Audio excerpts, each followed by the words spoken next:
بسم اللہ الرحمن الرحیم۔ یہی موضوع ہے۔ آگے فرمایا کہ اصحاب صفا کون تھے۔ چنانچہ ایک حدیث میں حضرت ابو ہریرہ رضی اللہ فرماتے ہیں کہ اس حدیث میں حضرت ابو ہریرہ رضی اللہ تعالیٰ عنہ اصحاب صفا کا حال بیان فرما رہے ہیں۔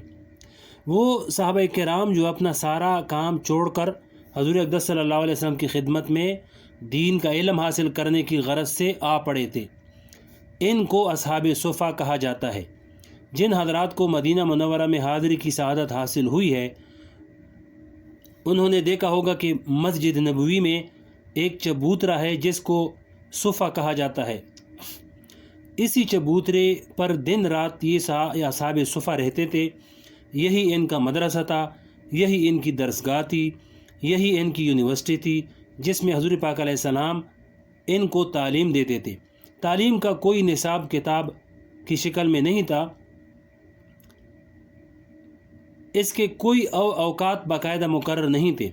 بس جس وقت بھی حضور پاک صلی اللہ علیہ وسلم تشریف لائے اور آپ صلی اللہ علیہ وسلم نے کوئی بات ارشاد فرمائی، ان حضرات نے اس کو سنا اور یاد کر لیا۔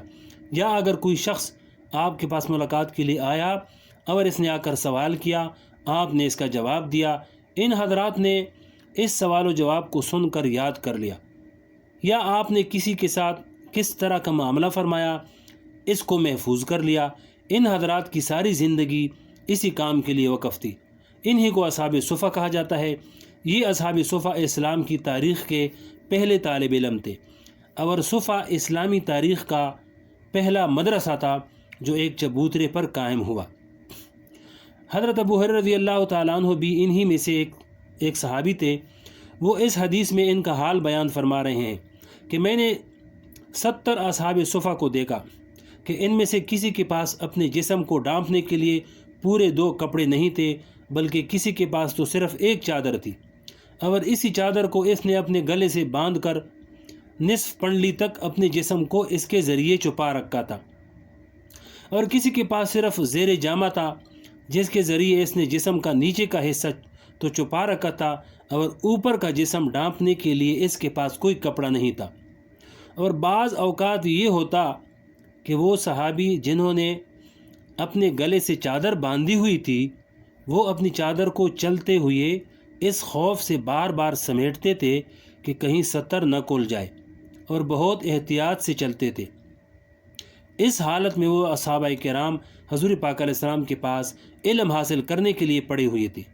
کیا وہ حضرات اگر دنیا جمع کرنا چاہتے تو نہ کر سکتے تھے؟ اللہ جل شانہ نے ان کو صلاحیت، ذہانت اتنی عطا فرمائی تھی کہ اگر دنیا حاصل کرنا چاہتے تو ضرور حاصل کر لیتے، لیکن وجہ یہ تھی کہ ان کو دنیا کی طرف توجہ ہی نہیں تھا، بس بقدر ضرورت جو مل گیا اس پر اکتفا کر لیا۔ اس زمانے میں اصحاب صفا کے چبوترے پر ایک ستون تھا، اس کی یادگار اب بھی موجود ہے۔ اس ستون کے ساتھ لوگ اصحاب صفا کے لیے کھجور کے خوشے لٹکایا کرتے تھے۔ کھجور کے وہ خوشے ان اصحاب صفا کی غذا ہوتے تھے۔ جب کسی کو بھوک لگتی وہ اس خوشے سے کھجور لے کر کھا لیتا۔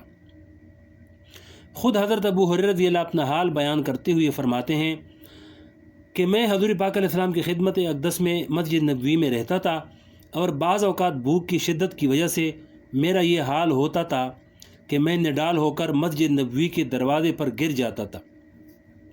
لوگ یہ سمجھتے کہ شاید اس کو مرگی کا دورہ پڑا ہے، چنانچہ لوگ میری گردن پر پاؤں رکھ کر گزرتے تھے۔